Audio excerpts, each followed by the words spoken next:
I think call the meeting to order. If any of you don't know, I am Fred Levering. I'm the mayor of the borough and also the chair of the Economic Development Committee.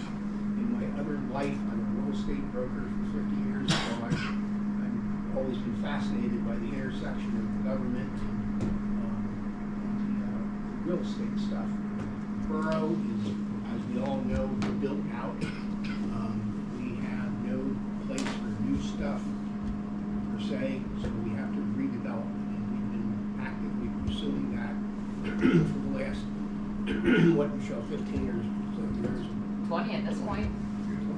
How time flies. We started out taking a look at our overall infrastructure. If we were going to realistically go for redevelopment, we needed to make sure that we were ready.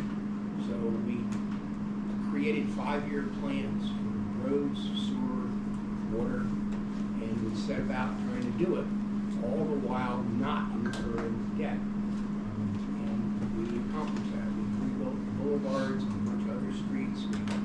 They had to be torn down to dirt. There were so many layers of blacktop, there was no curb left and stuff. So it was, plus the action of our trees that we're so proud of, wreaked havoc on curbs and sidewalks. So we had to get that in shape. We probably a couple of miles of sewer and water mains were renewed, some replaced, some lined, and so on. But we got things in shape, and then we were able to land the Wyomissing Square development over here where the Marriott is. That was the first piece. It was owned. Most of that was owned by a guy named Jeff Pettigrew, who previously owned the 8th Street Beverage thing.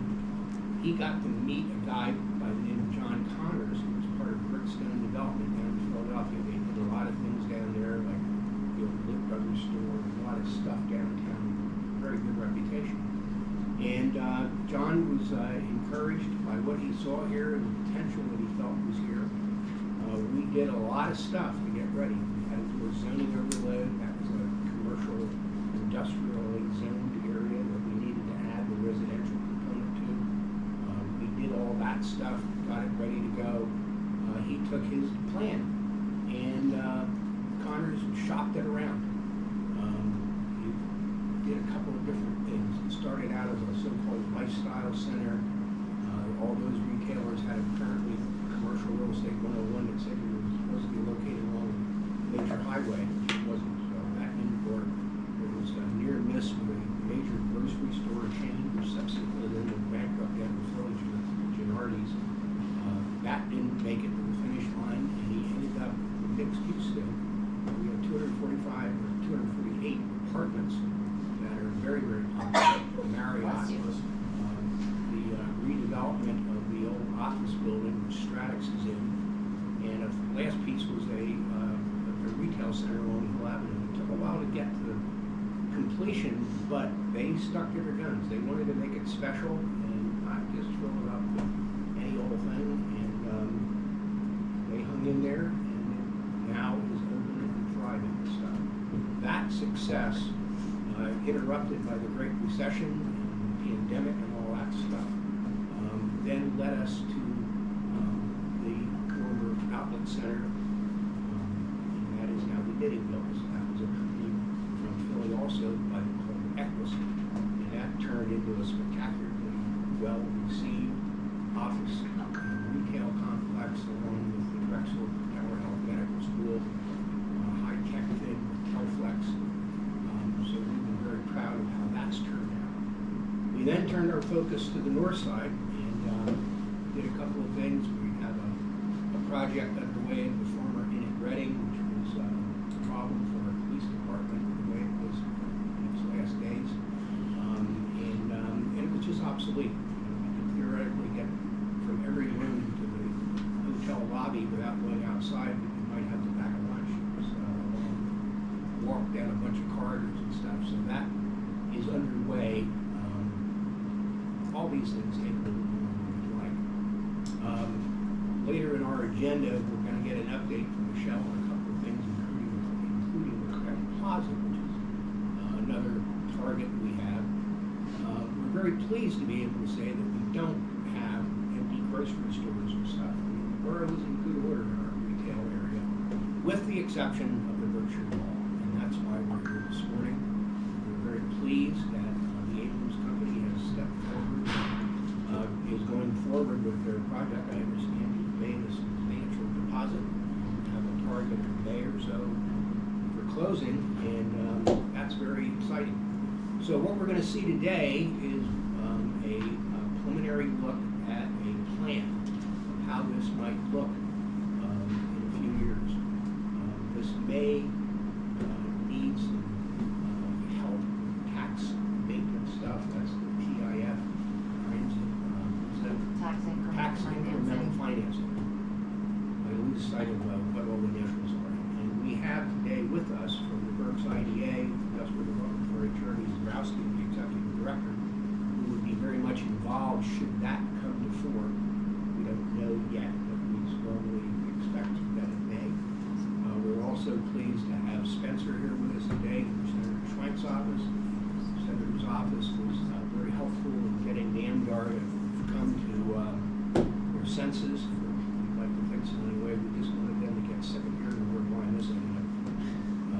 Hopefully NAMDAR is Everybody did a good job, especially this one. hopefully NAMDAR will shortly be in our rearview mirror. Interestingly, Michelle and I had a fairly long conversation yesterday with a municipal guy from out in northwest Pennsylvania that is also dealing with a NAMDAR-owned mall.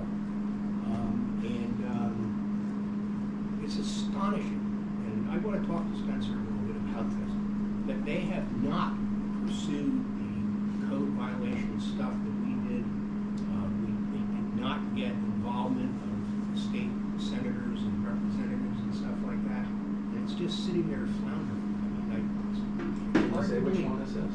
Beaver. Beaver Valley. Oh, I know about that one too. I mean, it's a different community. It's a kind of more of a rural sort of setting as opposed to more suburban as we are.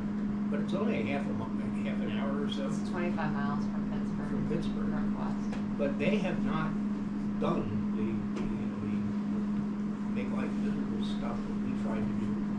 And as a result, it just sits there going downhill day by day. They have one in Enfield, Connecticut that is even worse. I kind of know all their trouble and problem children. The one in Enfield is losing $150,000 a month. They don't know what to do, and it's just deteriorating. Well, we've had lots of issues, as our council and staff people certainly are well aware, and you become aware.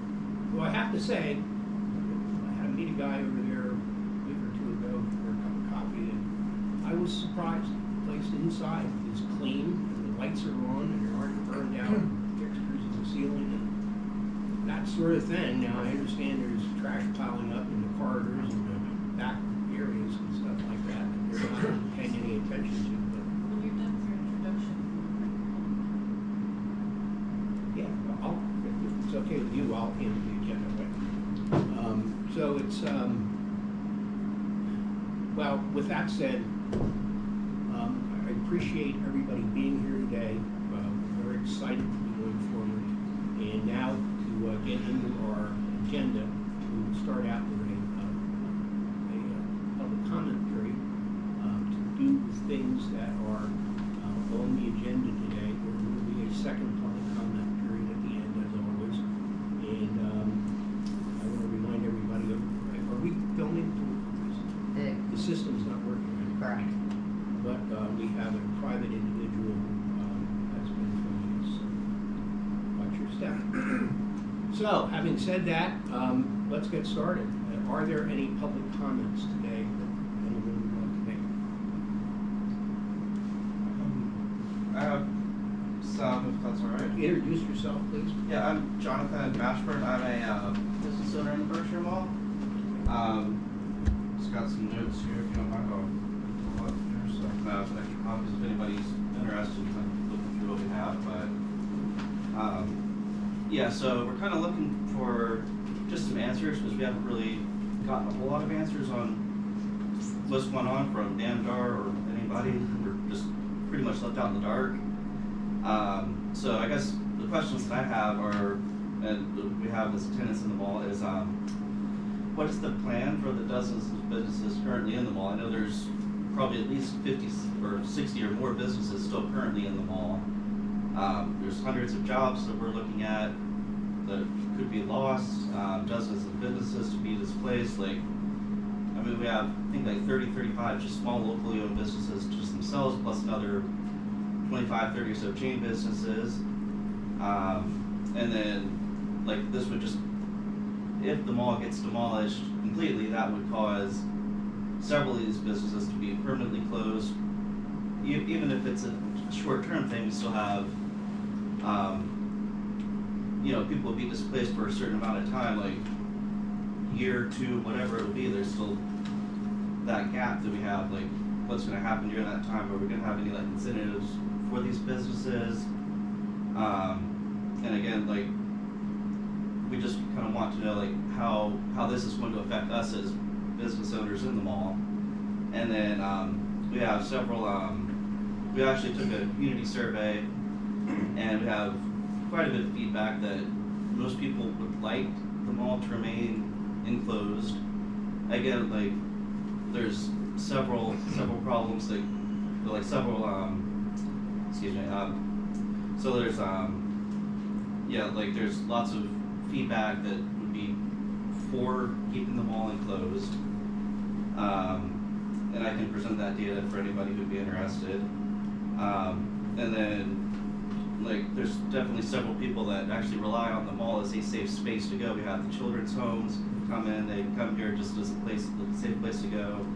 Many elderly people, we have lots of, there's even like lots of people with disabilities and stuff that come in often, and you know, that's their safe place to be. It's an enclosed space that is safe for them to be and go to several places within there. And then I guess a couple other questions we have too still are like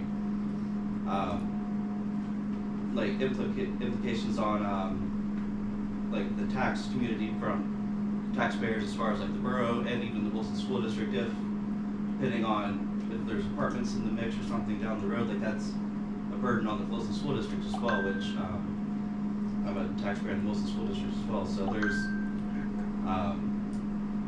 like I said, just several questions we have, different like things we're looking for, like some clarity on what we're looking at just as business owners and tenants in the mall. There's a lot of questions like that we have as well, and that's what we're beginning today. We're going to have this presentation.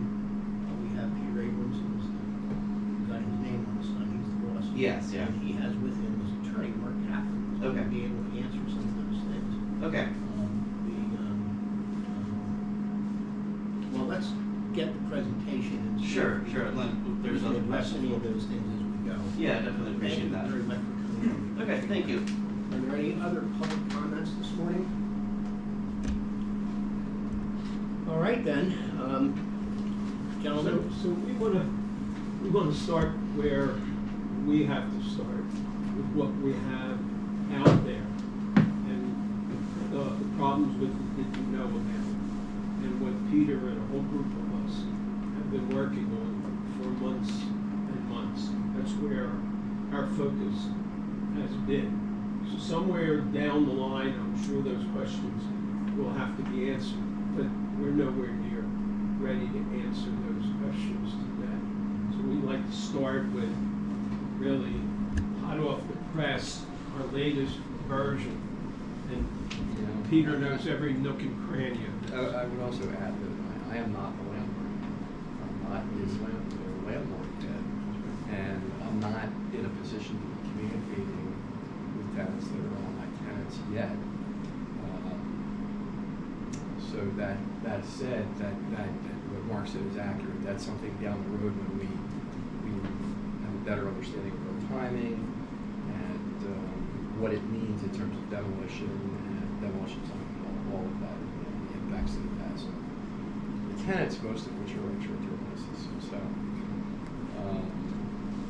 that said, so here's. Before I show it, I would like everybody to understand that for months and months and months and months, we have been attempting to figure out this puzzle of how to orchestrate the plan in a way that the economics make sense, and that we can make the number work that NAMDAR, because even though they're, it is the word slumlords, but they are kind of known as the slumlords in the mall industry. They don't invest in the properties, they buy them at discounted prices and give up as much cash flow out of the properties as they can, and then they hope a developer comes along that will exit them at a big profit, and the risk they run is that some of them are not going to be able to sell, and there is no exit. Fortunately for us, there is a way to get this done here, and it involves demolishing the entire wall, other than Boscov's.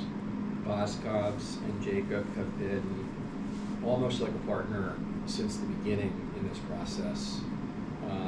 It was actually Jacob, who I know from another project, that asked me to get involved with NAMDAR to help the Wyomissing and to help themselves from the hell that being a tenant in that, being Boscov's and you know, an iconic brand next to a mall and a parking lot that was deteriorating as bad as it was.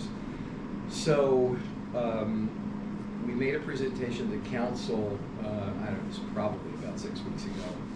And at the time, one of the uses we thought needed to be here to make the numbers work was residential.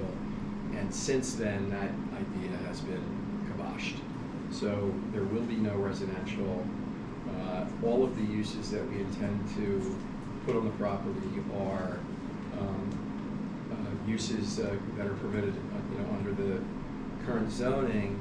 And I would say the only real change since the last time we presented this plan to Wyomissing groups and meetings that were arranged by Michelle is that more and more a medical office use is going to be an integral part of the development to make the numbers work.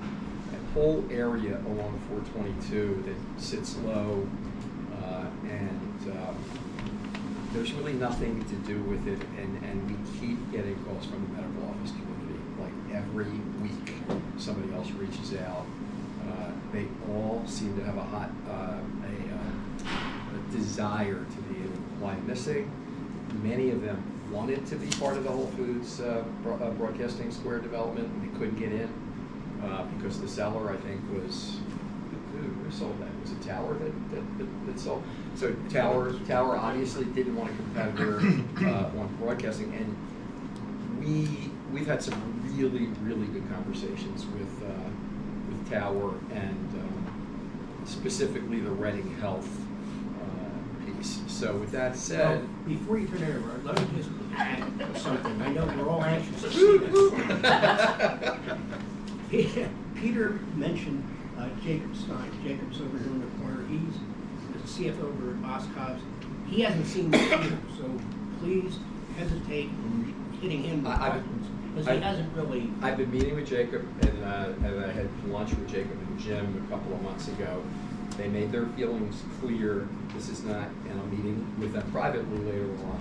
It's not exactly really what they wanted, but I think they're going to like the overall concept, because what we're planning on is something very special along the state line. So. Now, last comment, please, trust me, it is. This is a economic development committee meeting. It isn't a town hall, so we're not going to have everybody start firing questions at these guys. None of us have seen this thing yet. So the committee members will get first crack at any kind of questions and so on. We have a couple of our council members here as well, and we will, of course, engage them. But otherwise, public comments are reserved till that last public comment section, so not a free-for-all here. Now, I'll finally shut up. Can I take that and rest it on the ledge? There was. Permitted to take a picture. What I would ask that, Because it's not final. well, it's as long as it's is there any factual, if They it, end up on somebody's Facebook page with a bad photograph, and we're gonna have to fight. well, what Well, I'm now more we can concerned, see it. what That's I'm more what's- concerned about is delicate negotiations that are ongoing with Costco and Walmart, especially Costco. These people don't really, and this happens all the time. If the press picks up on this, I would simply say, yes, we're in negotiations with them. I'm not gonna say that, that it's a done deal. But both of them are very much on the same hand on it. So, think about it this way. These guys drive in an insane amount of traffic. This wants to be retail. What really wants to be here is retail. It's not a residential, the residential numbers don't work, the apartment numbers are low, for sale housing doesn't make sense. Wyomissing is a very vibrant retail market right now. The amount of interest that if we didn't have a Costco, there would be a big new Dick's. There would be something called there's a really cool furniture concept, World Market, I think they're called. Yeah. Sprouts wants to be here. Trader Joe's, there's possibly a Trader Joe's. There's lots of floor decor. There is a need for a new upscale fitness wellness concept here, which is something that is important to me because I love having fitness and wellness as part of something like this, because even though this might still be a Wawa, not developed by me, but developed by the same guy who's a friend of mine who's been trying to develop a Wawa here for years. What we're talking about here with Boscov's is Reading Health, strip retail, restaurants, outdoor dining, all kinds of things like that. 40,000 square foot fitness club. I've got multiple. I was texting with somebody on the way up here that wants to do something really special here. And then this becomes as close to a campus, like from a landscaping standpoint. And I'm basically thinking of it as, of this as a separate project, like Boscov's Town Square. Like, this is the gateway from the borough into, right across the way is us here. And this is, State Hill Road is the front door. So this needs to be beautiful. These buildings need to be beautiful. We need to work with Boscov's to, maybe, give them the money they need to bring this up to speed. I know Jacob is talking about wanting to maybe do something out the side. And the medical office is what brings the daytime population. It brings credit, it brings rent, it brings the ability to help pay for the current budget for demolition and site work is $41 million. The original budget was $27 million. That's one of the reasons why the TIF conversation has become more important. It's also one of the reasons why I'm so excited about a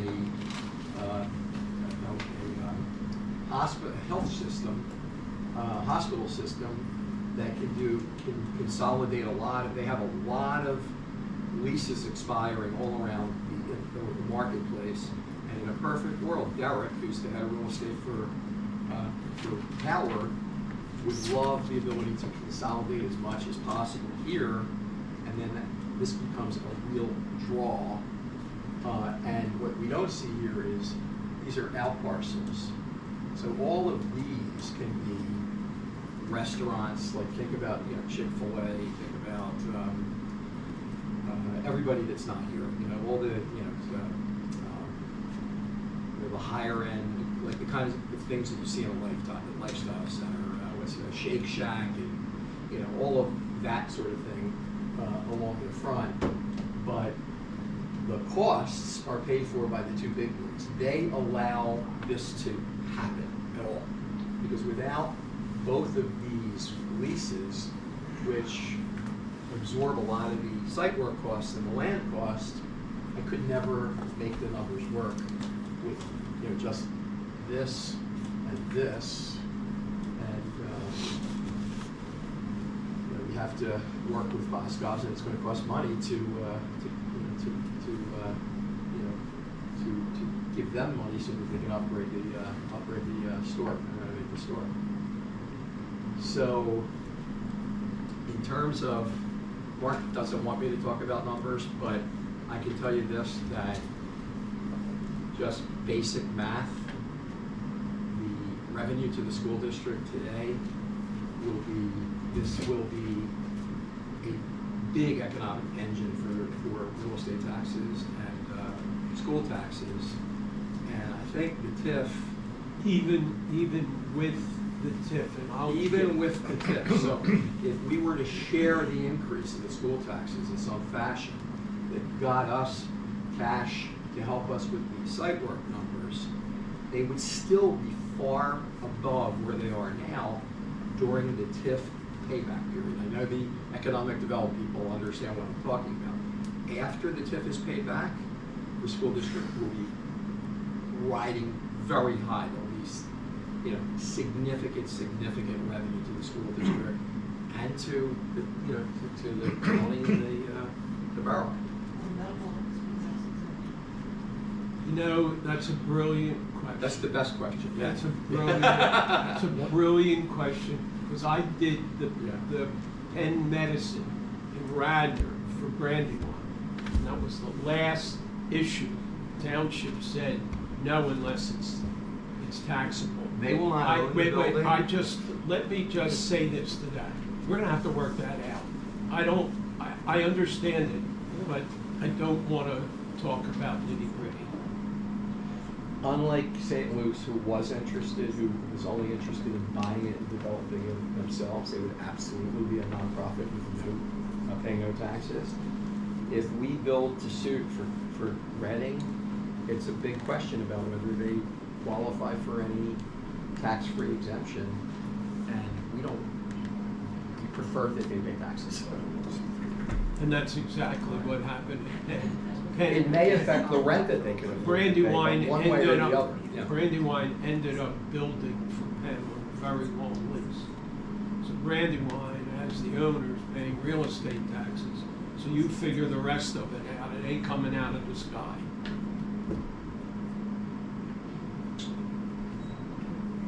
There's only one thing I don't think you hit on, and that is that in your negotiations with Walmart, we want to own the old Walmart. Oh, yeah. So as to avoid a vacant big box, because Walmart is right down the street, they have agreed that as part of this, that they will sell, they own that, they will sell that to me, and I believe I will very quickly be able to disclose that replacement tenants exist for that. Tenants that would want to be here at the mall property, that can't afford to be here at the mall property, would backfill with Walmart. We've even had a thought of allocating space within the Walmart box to accommodate the township and the police department, specifically a place for the police to have a bigger facility and more parking for the police cars. You're saying in the Walmart condo space? It's been discussed. Michelle and I have discussed it. I also shared it with Chief Phillips. Primary concerns were their space, our space would have to be 100% cordoned off from anything else, which sounds like it would be pretty simple with a dividing division wall inside. And entrance exit for us off the back from Ridgewood, that we weren't going through the general parking lot out front. I think that this will be so busy and so, put aside the fact that the stormwater systems are completely, non-functional and not current. From an environmental standpoint, the water quality, the stormwater management, everything will have to be up to the current standards, and this thing's going to be majorly upgraded from an environmental standpoint. I haven't even thought about solar. I'm a big fan of solar and geothermal and all that kind of stuff. But I think it's going to help. People have reached out to me that are involved with the fitness club that is right behind Bosco, right behind Costco. There's a building that sits low, it's a fitness club. Then there's a Japanese hibachi concept, and then there's the hotel. I in a perfect world, I get involved with these people and help those properties also get redeveloped and saved, and the hotel, which I think is pretty common knowledge that hotel is struggling, and that's a great piece of land. That could be, a lot of good things could be done on the hotel property. You know, my development head says, oh my God, I mean, I could just keep going here, you know? So let me try and give a very 50,000 foot introduction to TIF financing. And the most important part of it is the word increment financing. So I have a presentation that our consultant put together, and unfortunately can't put it on. So let me bore you with pulling some specific sentences out of it. I hate like hell to read, but so the question is, what is tax increment financing? Tax increment financing is an alternative financing tool that enables local taxing bodies to establish a district in a blighted area, which is a technical term, within which increases in taxes resulting from the development of the district can be applied to project costs in the district or to project-related debt service, which is exactly what Peter said. In this situation, we would have a bond issue, no municipal liability. We'd have a bond issue that we could borrow X amount to help finance the $41 million of site improvements. The taxing bodies continue to receive the same base taxes that they get now, so they lose nothing. And then as the taxes, over time, the increment over the base is shared in a way to be negotiated between the developer and the taxing authorities. So when Peter said I didn't want him to get into numbers, I don't, because until we have all our numbers and we know what it's going to take and how would we split the increment over the years, I didn't want to put anything out there because it'll get picked up and we'll be stuck with it or explaining it away. The market value post stabilization versus what it is today will increase by a very, very large number. Let me give you a couple of examples that I have some personal knowledge about. Tom Lonergan, who prepared this, did the tax increment financing package for Kalahari up in the Poconos, the first section, the second section. The numbers are astronomical. There was basically no taxing before that. If you're familiar up in the Allentown, Bethlehem area, where Route 33 basically starts and heads up to the Poconos, and you get to about the second exit, and there is this enormous overpass that was built. It was built by a client of mine. And that Schrin overpass was paid for by all of the industrial development that has sprouted up around that interchange. That the taxes were scheduled to continue to be paid for another 6 or 7 years. The incremental taxes, because of the accelerated development, has gotten everything paid off. And there is a huge bonanza going forward. I don't want to get into any more detail than that, except to say this. First time we sat down, Chris Hartman said to me, what about municipal liability? No municipal liability. Think about this. We do this deal. We've got two super, I don't even want to call them AAA, beyond that. We've got gold bond credit It's here. bondable. The tax revenues coming from Costco and Walmart are bondable.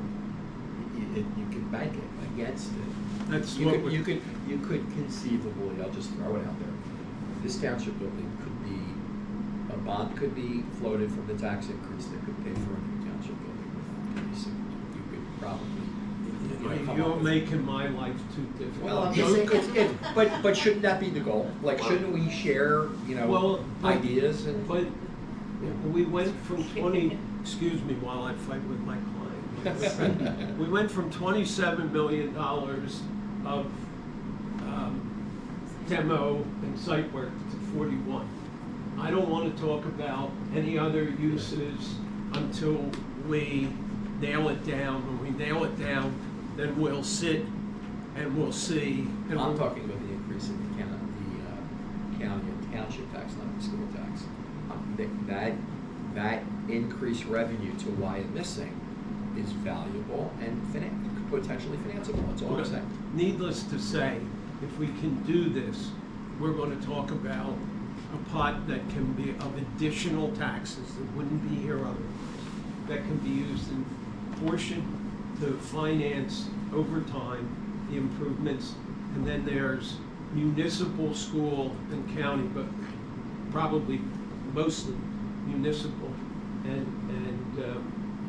and school district beneficiaries from the tax increment finance. Yes. Do you have Walmart and Costco locked in? No, but having been developing as long as I have, I know when deals are real deals, and both Costco and Walmart are 100% in when finishing a deal with me.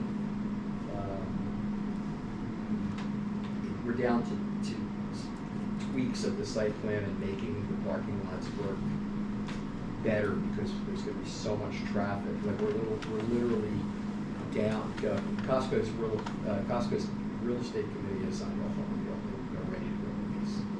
Walmart used to sing that because they're so interested in this new prototype that this is not the same Walmart that is already there. This one is a full-blown grocery store, a full-blown discount department store, and a fulfillment center a la Amazon, which is why that box is 171,000 square feet, which is 60,000 square feet larger than a typical. It's a big Walmart, 171,000. So this is their new widget that they are dying for, so that they can compete better with Amazon. What is the white box between Costco and Walmart? Is that a parking lot? There's gas prices. That's That's just. Costco's gas. That's a Okay. big Okay. part of their Okay. their overall operation. They give gas away at deep discounts to their Yeah. members.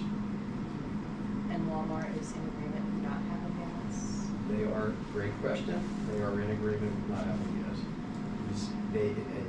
That showed how bad we did on they gave up the gas, because gas is also very important to Walmart. And you can't do it in Costco. Costco was here first. I told Walmart if you insist on gas, you can't come, and they backed down. You can't have two mega gas stations side by side. I would want that. And then on the left of Boscov's there, is that, let's just call it Jacob's Way. Is that parking or is that a green space, like on the left of the red box? On the left of the red box is Costco's. Yeah. We're just gonna landscape the hell out of that Just whole green front. space? Yeah, Yeah. we're gonna go nuts and try to figure out, we were going with like a walkable community, that's why the apartments were there, and I wanted it to be Okay. Boscov's town center. And it still is, we'll have to figure out the signage, but it's gonna revolve around Jim and Jacob because they are not delighted about having the Walmart there.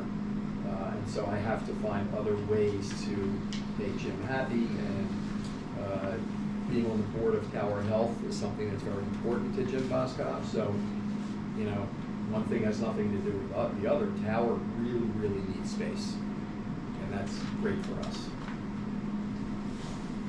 And Tower's struggling, but it's the Reading Health subsidiary that needs the space, because the first thing I say these days when a health system comes to you is none of them have any money right now, but Reading Health is very profitable.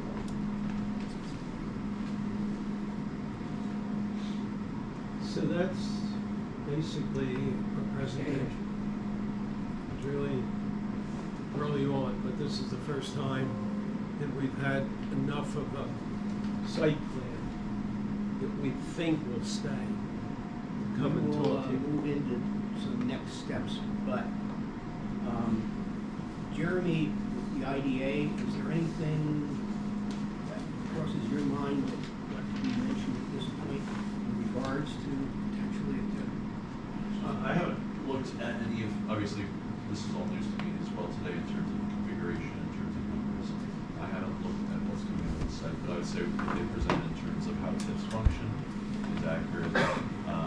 Local examples, Candlewood Suites was redeveloped in West Reading using TIF. Cabela's was built using TIF. Exeter Commons was built using TIF because that intersection there needed to be improved. Now that the site plan is semi-locked, and I kept changing the front, I couldn't stop. I really wanted a new, LA Fitness will probably reach out at some point because they have a new concept. I really don't want to cause any more damage to the other shopping center where LA Fitness is at now. So I would lean on to any of them, but all of like Powerhouse Gym, The Edge, LA Fitness has something called Club Studio. There's a Philadelphia outfit that is getting private equity that's getting very heavy into fitness wellness. It's a whole, fitness wellness is a whole, it's evolving, it's changing. Cold plunges, like all kind, the clubs these days either evolve or they become dinosaurs. And there's going to be a lot of fallout. The higher end clubs are going to succeed. Planet Fitness is going to succeed, and those in the middle that don't adapt are going to get killed by those that do. I follow the industry a lot, and I'm a huge fan of having a really cool fitness wellness, even with shared workspace. Like I love the idea of shared workspace here, because what we're going for, and this is going to be part of the Boskoff's meeting later, what we're going for here is a campus. The State Hill Road frontage is a campus with a lot. It's pretty, it's walkable, it's connected, and it has to be connected to the rest of the shopping center. We haven't figured that out yet, but it has to be walkable through to the other side, because there's going to be a lot of restaurants and things along in front of Walmart. Have you finished the due diligence period? Yeah. Due diligence is waived. I'm done. I'm not done, but I had to waive it. I have $1 million non-refundable money with them at this point, and in exchange for that, they pushed the outside closing date to May 15th, which gives us enough time to put everything together, to take the property down, and get the 2 anchor leases signed, get Boskoff's signed up, and on board, a little bit more leasing so that it's financeable, and hopefully good momentum with the TIF. Next step on the TIF is, now that the plan is something that we can convert to a really good, well-considered pro forma, we have a guy by the name of Eric Hetzel who does tremendous economic impact studies. We will put that all together, and we'll be able to share that with everybody, and we won't be guessing anymore about what the positive economic impacts of the project are. That will, hopefully Eric can get that done in 30 days. One of the He issues driving uses, those. he uses the Rutgers model, if anybody's familiar with it.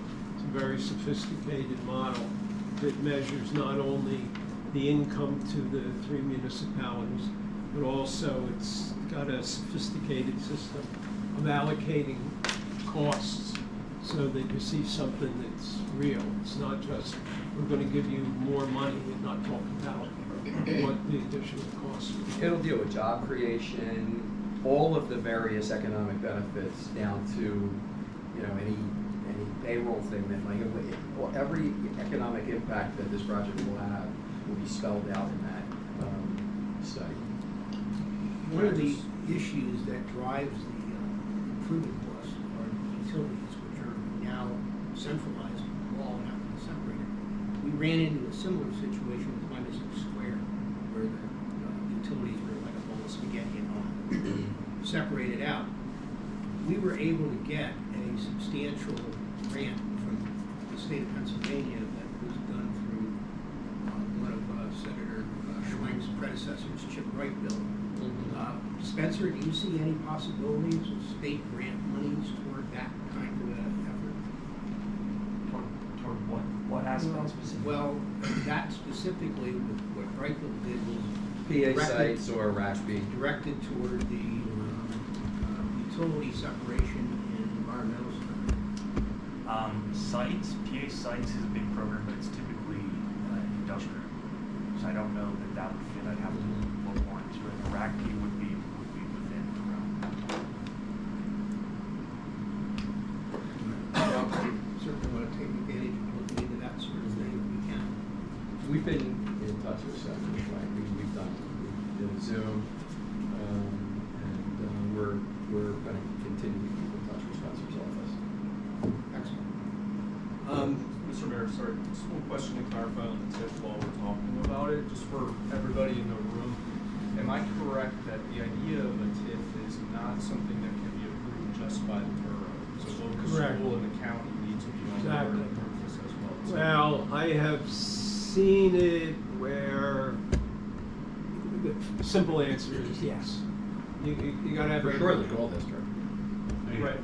I mean, as far as timing goes and everything, I just want to make sure everybody is aware that this isn't something that solely lies with the borough as far as. In fact, in that presentation I have, it's basically got a timeline and a step-by-step of what has to be done. But I know people from the Industrial Development Authority have done this. Yeah. You've worked with TJ before. Yeah, so we did our own TIF for Amity Township that we closed on this summer.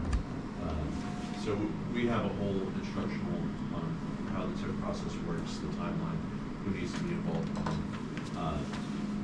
Exactly as you described, the short answer is yes, they need to be involved if you want them to participate. The longer answer is they all get the right to opt in or opt out, depending on if they see value for everybody involved. The authority is who issues the ultimate bond. Yeah, the authority acts as a conduit, kind of similar to tax exempt financing that you're familiar with, that we would issue it, and then we typically act as the administrator that collects the funds from the taxpayer, from the tax collectors every year from all 3 jurisdictions, and then use that to pay the debt service on the loan. And I'm glad to come back. We have a presentation that we want to get this information out so that everyone better understands LRTA versus TIF, how they work, how they're different, because we want our municipalities and our school districts to have a better understanding of both. And bear in mind that we're not just talking about real estate taxes, there's going to be significant mercantile taxes for retailers and so on, restaurants. And, a lot of people like to live close to where they work, so employment opportunities, those that end up living within the borough enhance their income taxes. I think there's several layers of potential financial benefits. And Hetzel's models lay all of that. You're You're going to 100% right. enjoy seeing it. I can't wait to see it. So I think the numbers are going to be pretty big. Impressive. All Are right. you going to be expecting any additional zoning relief for building heights or setbacks, anything that's going to be an No, exception? I think we kept it all, I think the building height on the medical building is, complies. And as I'm looking at our C2 retail commercial district, I don't see anything about medical services as a permitted use by right. It's a professional office. So we consider it a professional office. If you look at the definition of I professional. wanted to make sure that I'm not missing anything when it comes to that. I didn't see anything health system called out specific, so I wanted to make sure, there was no misunderstanding. I mean, it's an office building, it could very well be a combination of uses. From my perspective, I would love master lease the whole thing in the tower, rather than not be in the office business, but. Understood. My concern is, again, if we're saying everything is going to be permitted use by right, again, without seeing specifically health service in there, there's other permitted use by special exceptions, so I want to make sure we're not running into anything that would meet those special exceptions. The gas pumps and any potential drive-throughs are gonna need special exception approval, but as long as they meet the criteria in the zoning ordinance, and given that the zoning hearing board has granted both of those special exceptions for multiple other projects within a 1 mile radius of this one, I think the board would be very hard pressed to deny the requested relief. So if you could help me understand special exemptions a little bit then, so if we are looking at one of these special Exception. Well, I have a speech on this. I do too. There's a Commonwealth or Supreme Court decision that says a special exception is neither special nor an exception. It is a terrible, terrible title. It's almost as bad as conditional use, because what that implies. It's a permitted use that the governing body has already said, generally speaking, this fits into the zoning scheme. And our burden of proof is to demonstrate that we meet all the objective criteria. If there is somebody against it, they have an enormously high burden of proof to show some kind of unusual circumstances with our use. There's not only unusual Against the public welfare. but in addition to being unusual, also has to have some significantly and measurable negative effect. I tell you what it is. It's a pain in the neck for all of us. It puts us through another public hearing, and it doesn't add much, but we have to go through that drill. I filed one today for a car wash in Delaware County. It's not like a variance where you have to prove a hardship inherent with the property, not self-created. Understood. So within that, as long as we are showing that you're complying, the special exception. My fault. Exception. Oh my goodness. Exception. I can't read my own. You're going to keep saying that. I apologize. I will get it right, so I will fix that internally. As long as we meet the requirements, is something that we would expect to be granted. If not, the burden of proof showing it would be a giant hardship to the township or the residents outside of those. Pretty good way of saying it. Yeah, it is. That what you have to prove is very difficult to articulate, but you're right, that's it. Michelle, do you agree that medical offices fall within that professional exemption, but a surgery center would not? I will tell you this, I've been through that a number of times. You gotta get into ordinance definitions, and I wouldn't say that so quickly. I've had it go both ways. Let's just see what they end up deciding that they want to put here, and we'll evaluate it. I doubt that. The definition in the zoning ordinance for professional is very broad in the terms of medical. So if and when we get to that point, I think that would be a conversation with our solicitor's office as to interpretation and go from there, though typically in zoning, where the zoning ordinance is silent, you err on the property owner side, not the municipalities.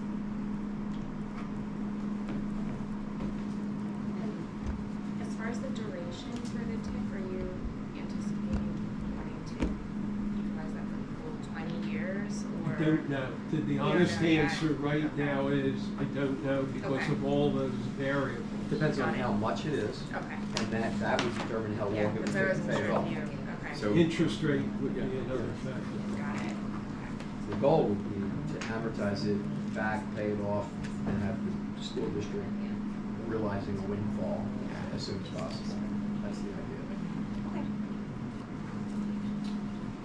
Committee, anybody else? Anything? Have you talked to the school district yet? Have they had any presentations or buy-in at this point? No, we have not as of this point. We want to make sure that when we go to the school district, we can answer all these questions that we have not been able to answer for you.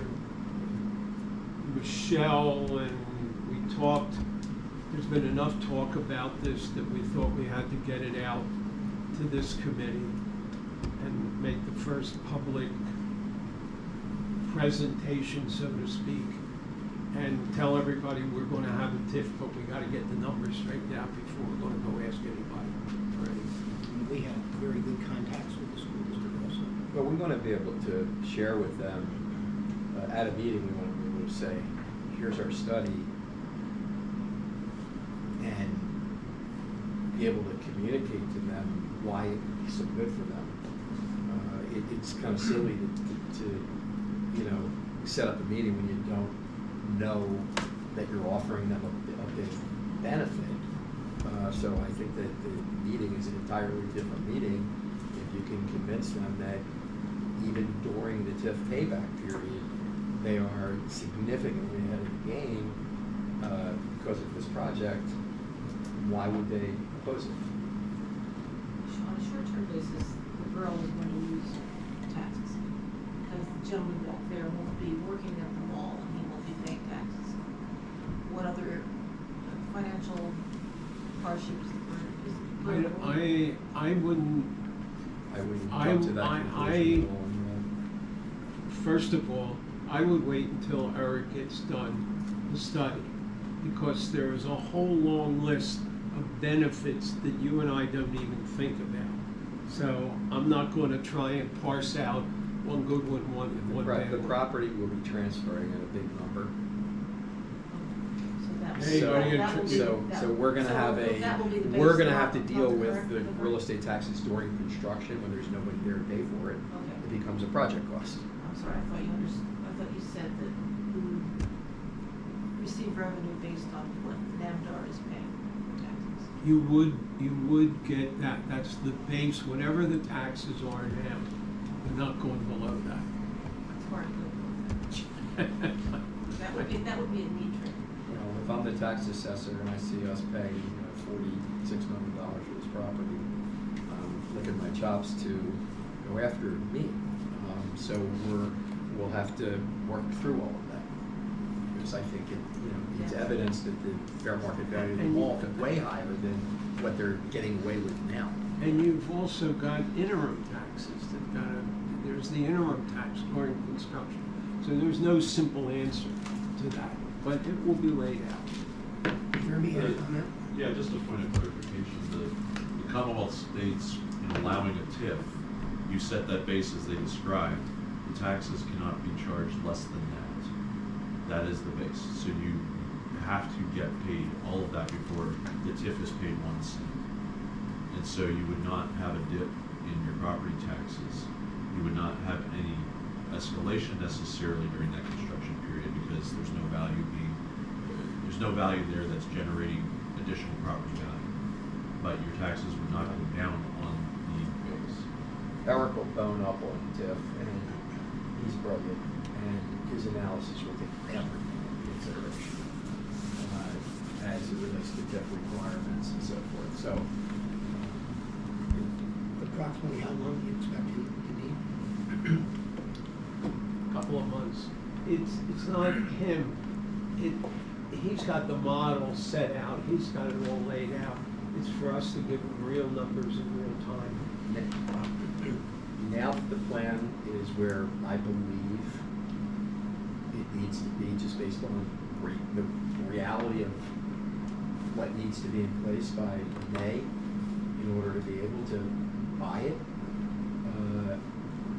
We will be able to generate pro formas that we can shoot to Eric that are based on this GLA, specific tenant by tenant rents and construction costs and all of that, and then he'll feed it into his model, and he'll call a few times with questions. You know, I think that if it takes me till Monday or Tuesday, say Tuesday, to get him updated numbers on this, you know, I can't imagine that he'll be more than a month. Is the TIF approval a condition of closing? No. I'm sorry, say that again? Is TIF approval a condition to closing? So, Well, we need the money, let me put it that way. We It's need not a to condition use- of closing, it's a condition of, it's a reality, and if I don't have it, my odds of getting to the finish line are less than they would be. Michelle, would you recommend that we have our own experts to review repairs? I mean, I think that's what the county's for. Jeremy Yeah, would there's certainly this- help us with that. The IDA, when we're managed to review these TIFs, we take on an agnostic view. We see it as if the municipalities want it, then we'll continue to do it. We'll provide the analysis that we do, we'll provide any kind of expertise along with that. But we are not representative of the public, we're representative of what we see as municipal and school and county interests. So the biggest single item in that analysis is take this property as developed and figure out what the taxes are going to be, either from a cost point of view or some kind of investment model. That's where the art comes into this. And don't you usually go and talk to the tax assessor to make sure Yeah, that so- we're in the same ballpark? I mean, I'm glad to give a whole instructional, but the method is you get representatives from all municipalities that intend to participate. And we form a TIF committee that the IDA would manage. The TIF committee goes about doing a few different things. One is setting the boundaries of the TIF. If we keep it just to the mall lot, or if we expand it beyond that, if there's additional development that goes. It's also going through and looking at the calculations to make sure that they seem reasonable and appropriate and achievable to pay off with the TIF. And we build all of that, and that estimate of what the property taxes will be has to go in front of the county assessor's office and get reviewed based on how they assess properties to make sure that we're not overestimating or underestimating the property taxes that would then be collected post-improvement. So that way we can build, this is what the current base is, they verify, yes, that's what the base is. And then they would say, yeah, based on what you provided us and what we would see as the improvements, this is what we would estimate the property taxes to be post-construction, post-completion of the project. And so then they give a letter saying that this makes sense based on their parameters and how they assess properties in their experience. So that is part of the whole process. And it's all outlined under the TIF Act within the Commonwealth, it's in the Economic Development Authority Act. Yeah. I'm glad to give I give a presentation to the Pennsylvania Economic Development Association on TIFs just last year, so I gave an 8-hour presentation if you're really interested. Or I can give you a 1 hour that I have. We'll get back to you on Put that. down. All right, what are the next steps here now? You guys are gonna massage your numbers, Yeah. and then what do we need to do? We'll be back to you. We massage the numbers. We have the financing numbers. Michelle and I have talked about this. The next thing is we have to turn that plan into a hard line version done on CAD so that the zoning officer can look at that and say this plan, at least from a zoning point of view, one-dimensional, not the stormwater, works. Because we are going to have to give that type of an opinion to our lender or lenders. So that's probably the next thing. And during the same time, while we're hardlining all of that, the numbers will start to fall into place. And we'll get you the numbers, and we'll start to talk to Jeremy and whoever else you want to talk about. How do we structure this TIF so that it makes sense? All right, so we got some blanks to fill in, but I think we all have our work cut out for us. This is very exciting. So as far as the existing business owners, so when you say you're closing potentially in May, is there any expectation of a time frame of what their expected lifespan in that building is? I would say 9 months past after closing 9 months after. to handle if we're lucky, dealing with state permits,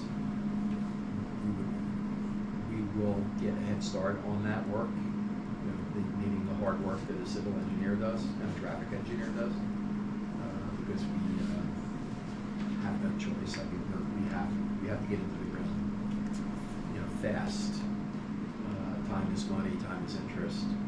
So I would say, a year, 12 to 14 months before we need to be in mode to start moving out the tenants that are there. It's I'm not their landlord. I can't, I'm happy to be one off. I've had many phone calls with existing tenants at the mall so far. I look at the rent roll, I look at whose leases are expiring, I look at whose leases extend beyond the demolition date, and as a businessman, I focus on, those that have time beyond the demolition date, because they are the ones that have to be taken care of. That said, I'm a sensitive, good guy, and I really care about people, and I'm going to ask Namdar if I can, there's not that many that I can't literally have one meeting at a time, or maybe 2 or 3. What tenant are you, by the way? So I'm with Lounge Around Games. We're over in the, like I said, the gaming lounge in the mall, and we actually have our lease is through the end of 2027. So like I said, I know we spoke a little bit, but then Nandar kind of put a hush to that, from what I understand. So Yeah. And again, this is nothing personal against more plans, but it's just what we have heard and seen through the others. So. Well, I'm happy to. Have you been in touch? Has Kristen been in touch with you? Is that what has been going on? Kristen from my office. So last I heard, she said there was no updates, and this was months ago. And she said that somebody would update us, and nobody has. So. Well, there hasn't been any update until 5 o'clock yesterday. Yeah, and again, so you're getting an odd off. No, listen, we're Yeah. already in touch, so we'll work together. There's many of the leases have relocated, have development plans Okay. that say, if we give you X notice, sorry, but, and anybody that makes sense to come back post-construction, I absolutely intend to build a strip center in front of Walmart that can be used to relocate tenants that just love the location and there are mall tenants that don't make sense in strip centers, and then there are mall tenants that can make sense in strip centers. And then there's a Korean hot pot tenant that is literally ready to open, that I had a conference call with yesterday. And I have to deal one at a time with it. There aren't that many, and I'll do my best to work with everybody and to make sure nobody gets hurt, and the best I can. Where would you anticipate a strip? Probably if you look at Boscov's, the red, there's about 1.5 acres blank white rectangle with off to the side. That would make a lot of sense because it's big for a these pads are big. That's 1.16 acre, 1 acre, 1.14. So Do we own that, Peter? yeah. Oh, I wasn't sure. The one thing we don't own is the corner. I don't no. Oh, we do? I got the corner too. I'm selling it back to David Newman.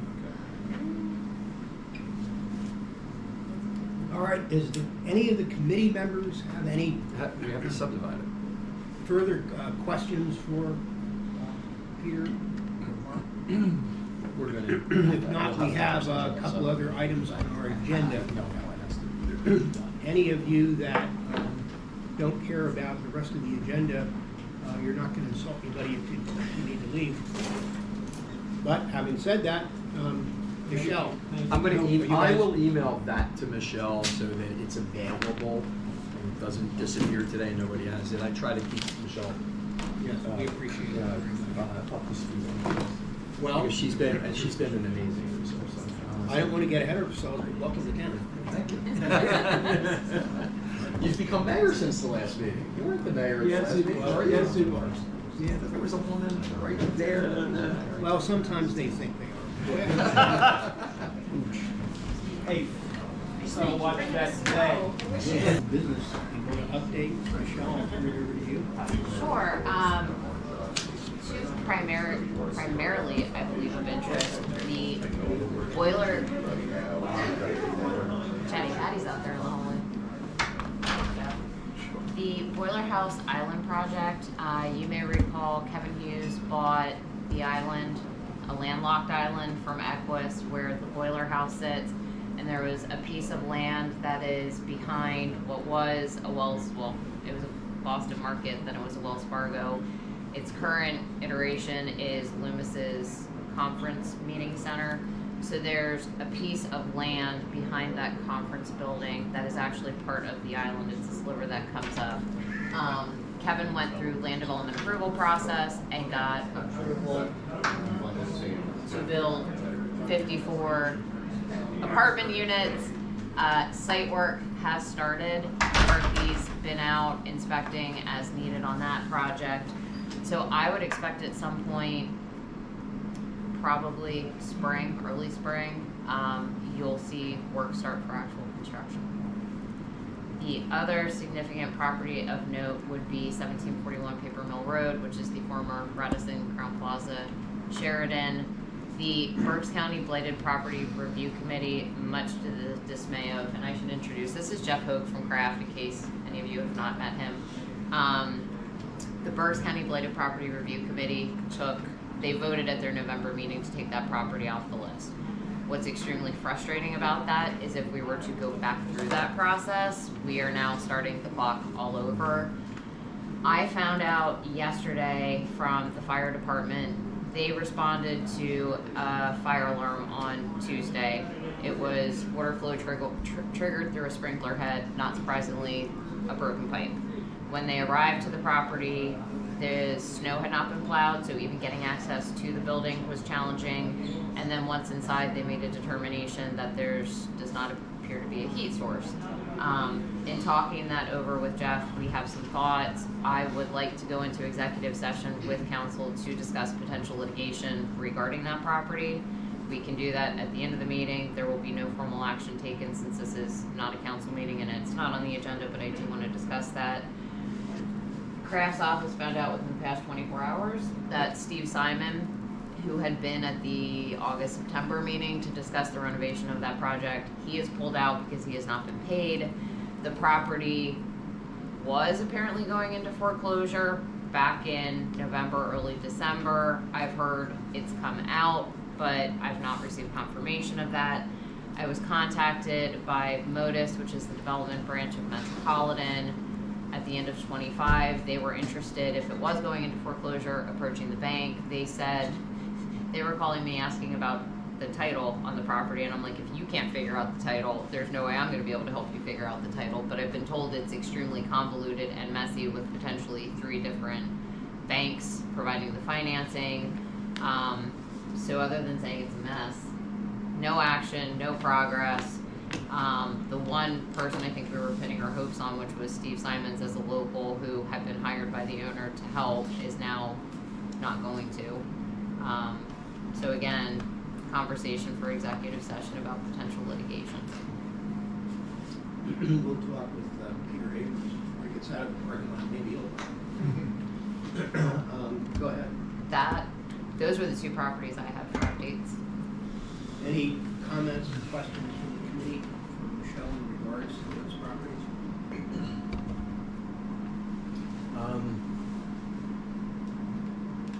Anybody have anything as far as you might have in their mind. There, I still have one. With the road that goes behind Wyomissing to that, will it connect with the housing on that triangle street? Yes, so they have to provide access off of that. The first part of Innovation Way is a public road beyond the traffic circle, both into the medical school and everything to the north, which would be towards railroad tracks, is not. When EC was built that, there was conversation about they would have to bring it up to the borough code for us to accept it as a public road. They did not want to do that at that time. So everything beyond that first branch of Innovation Way and the circle to the east and north would be considered private. But it does connect. I mean, that was a requirement of the land development that those tenants have access. And then the bridge, is that gonna be access to as well?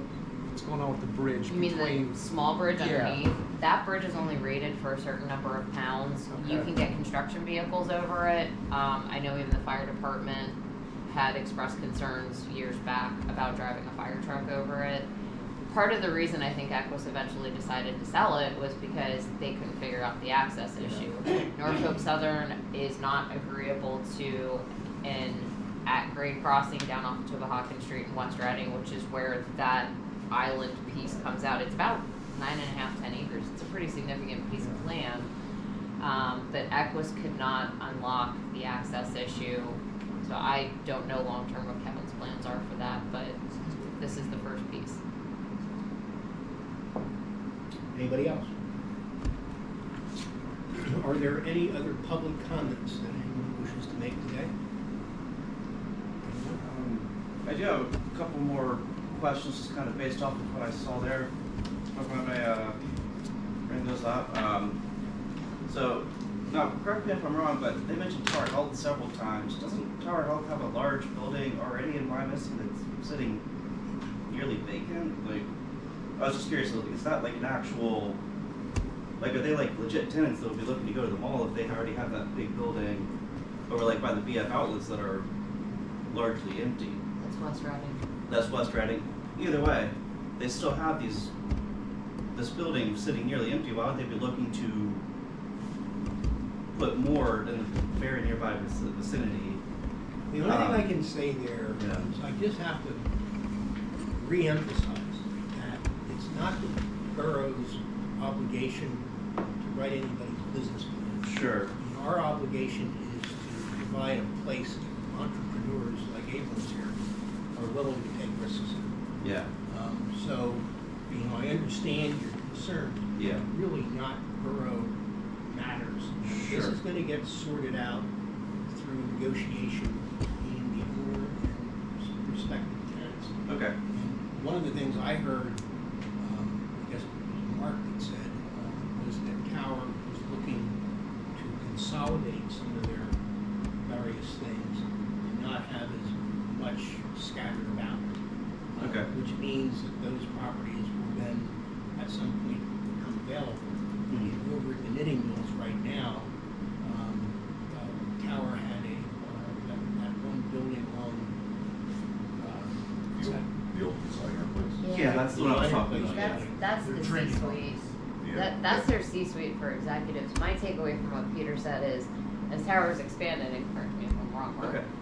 as Towers expanded, they bought up a lot of single practice doctors and also bought the real estate that went along with them. It would make sense to consolidate their portfolio, sell off some of those pieces and put everybody, or as many people as possible, into one building.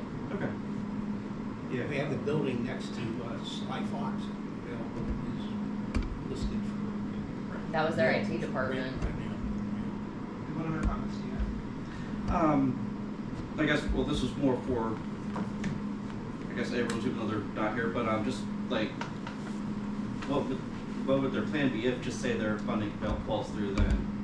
I feel like it could be like another Exton situation or Fairgrounds where you just have a blank piece of property and you have that issue, like they said, if their funding isn't completed but they go through with the deal, then how are they gonna come up with this 40-something million to demolish the mall if they purchase the property and now stuck with it? Like, what's the plan with that then?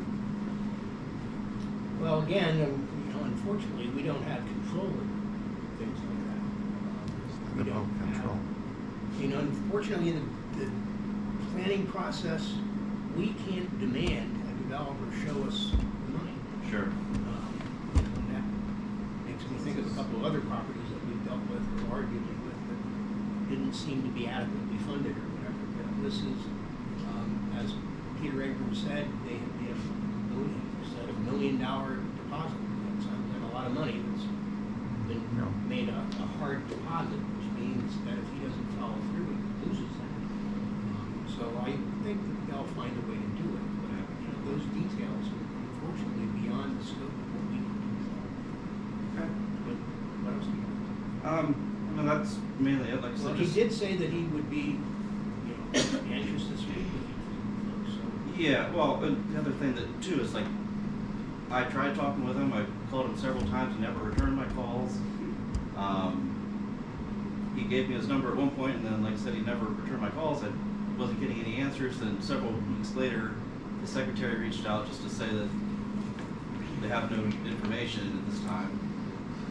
So. Well, there are, as was indicated here today, several moving pieces here. Yeah.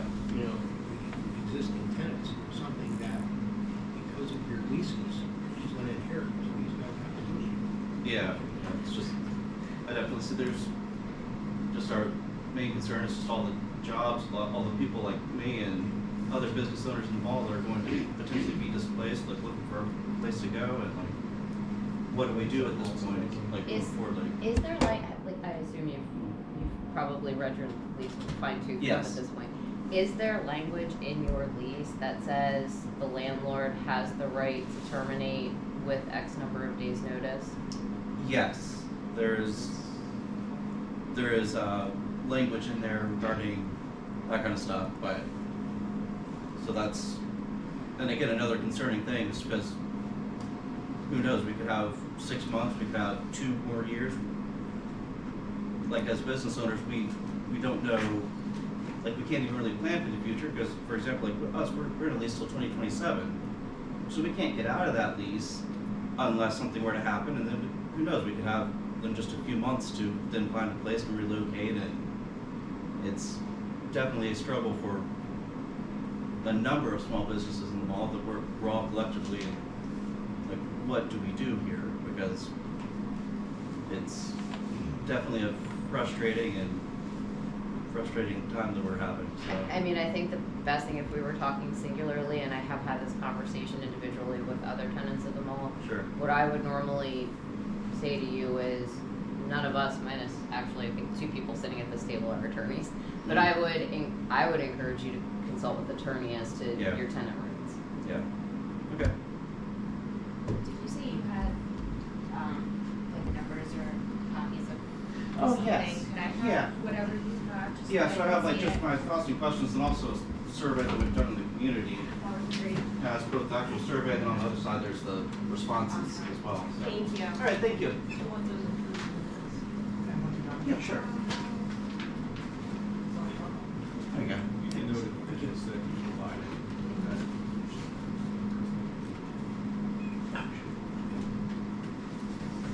Are there any other public comments? Yes, if I may ask a few questions. Number one is transparency. We've seen a map. Will that map be provided for the residents to see? If the developer agrees to it. But Well, that's I his think property, not it's a ours. big ask. I understand that, but it has been presented at a public meeting. Is beyond being a secret now. It's been videoed, so I think it's fair if we ask people to consider a TIF. That way, at least give them a map. So. Well, this is still conceptual. Until they- It doesn't matter, it's they conceptual, present it otherwise we only hear hard words. plan. I mean, it's subject to change. And our concern is not hiding May I anything. finish, Our please? concern is simply that things take on a life of their own. And until they have finalized their plan, it's subject to change. So that's the caveat. But that's But as Michelle exactly the correctly issue. said, May I finish, they own Mr. that Chairman? plan right now, whatever state it's in. You would have to have their permission to publicize And that brings me to the second part of my question. Here you're asking for a TIF, you're asking the taxpayers again to pocket a big issue. And we have nothing. I've heard nothing in this meeting of substance. I've heard a lot of happy talk. And what that map, that's why I'm concerned about it, because what that map doesn't show is how is he providing access to Costco and Walmart. That Woodland Road is a 2-lane road. It's packed right now. And Costco's not gonna come if you don't provide flow.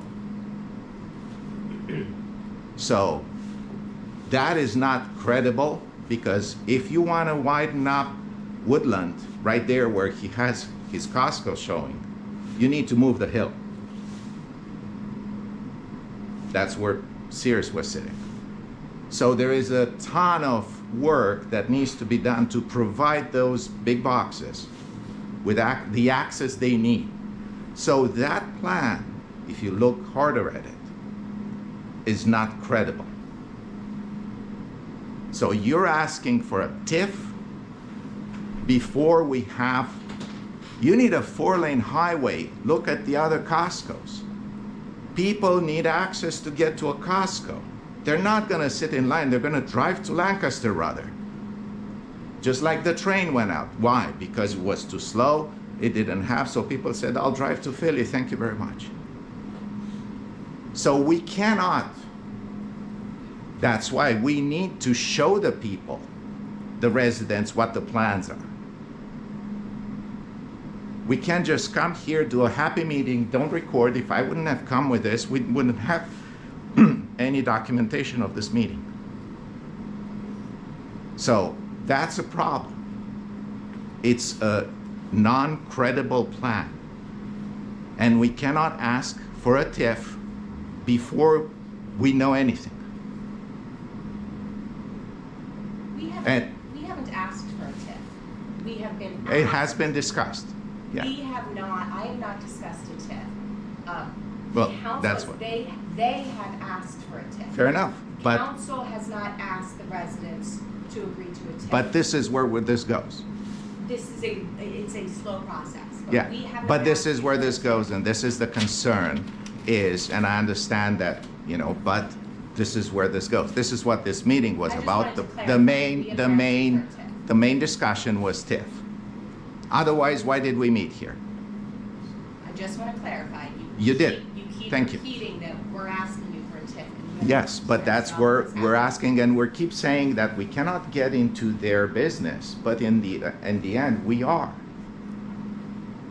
Okay? So we have to present a credible plan before we even have any discussions, and that is not a credible plan. You don't and have to present a credible plan. The developers do. I'm sorry, I'm not here to argue. I'm here just to offer my clarifying opinion. the language. There's nothing wrong about the language. It is not Borough's job to develop the plan for the developer. Nobody said that. You keep using the word we, so that's wrong. Well, let's not argue here. What Fair. we- what Yeah, we're exactly. gonna do is I don't they're know. They wanted to give a presentation based on their concept of where they stand right now. So we've gotten that. Now they have to refine that and make a formal presentation, part of which will include whether there is any further discussion of the TIF. At this point, this is conceptual. And I pray that your Facebook plan doesn't have a picture that you took of that plan. That's why I It's asked. premature. It's not. And that's why I think that the rest of the borough should be shown the same When thing. it goes on the internet, there's no getting it back, as you well know. And Yeah. What we're going to do is create uncertainty when. Why uncertainty? It's Then not- why we have that this is thing if just it's not uncertain? appropriate at this moment. Why? Because Transparency is always appropriate. There is. Transparency for the possibility people is conveying appropriate. Information that's incomplete and will create other issues. And Then why this- present it to the borough council if it's incomplete? We will If I could just. I'm sorry. Yes, sir. Just to clarify, so this has been presented today, so from the borough's perspective, the borough can't make any official release of any information without the developer's consent or approval because it hasn't been an official filed plan. It's just a concept that's being presented. So And that was my with that- question. And with that being said, that's why we're saying the borough itself cannot disclose any of this. But to the point being made, this is a public meeting. They did disclose this in the public forum. So, you know, they do that at their own risk. You know, so if anybody else in here wants to go out and talk about what they heard or saw today, there's nothing the borough can do to stop that. So can I post the picture of that? We can't give you legal advice. All we can say is that. No, the but borough doesn't my have question, you consent to do it. understand, it's about the transparency. When we present this at a meeting, I think the due diligence of the borough would be to tell these people this should be a public document right now that it has been presented. It's unfair to say, oh no, we don't know if they want to release it. It's a contradiction in the logic of things. So when we put this up to 20 people, we should be able to put the same thing up on the borough's Facebook, website, whatever. This is what was presented. That's transparency to me. I don't know if there's another concept to transparency, let me know, but this is. Yeah, I mean, again, I don't want to get into the weeds of it, but plans like this do Fair have enough. issues with copyright and trademark. I understand, types of but things. So that's why- that the borough's due diligence is to discuss with them, when you come and present, are you releasing? Are you letting us put this on our website if you want the borough to be behind this project? And I believe- Fair? I believe the question was asked, but it wasn't answered, so. Well, I think I'm waiting for an answer. Thank you very much. Anybody else have any other public comments this morning? Michelle said we're going to have an executive session on a matter that has to do with the, Litigation related to 1741 Paper Mill Road. so we will come back on the, back on the record simply to adjourn. There'll be no further. You can adjourn now, if there's no